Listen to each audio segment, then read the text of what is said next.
పెట్టేసుకొని ఉంచుకోవాలండి. ఆ పిండి అంటే తడిపిండి అంటాం మేము. ఈ పిండిలో కూడా కొద్దిగా నీళ్లు వేసుకొని కలుపుకోవాలి ఇలా గట్టిగానే. అదే చెక్లాల పిండి అంటాం కదండి, అది చెక్లాల పిండితో చేసుకోవాలి.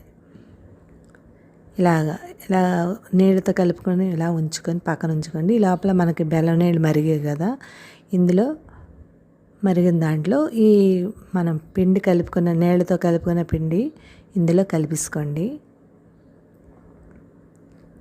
ఇలా బాగా కలిపేసుకోవాలండి. అడుగంటుతుంది, మీరు అలా కలుపుతూనే ఉండాలండి, లేకపోతే గట్టి పడిపోతుంది, అడుగున ఉండలా కట్టేస్తుంటుంది. ఇది కలుపుతూ ఉండండి. ఇది దించేసి పక్కన పెట్టుకోండి.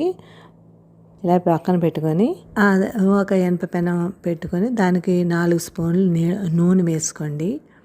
4 స్పూన్లు నూనె వేసుకొని వేడి చేయాలి. అది హైలో పెట్టుకొని ఉంచుకోండి.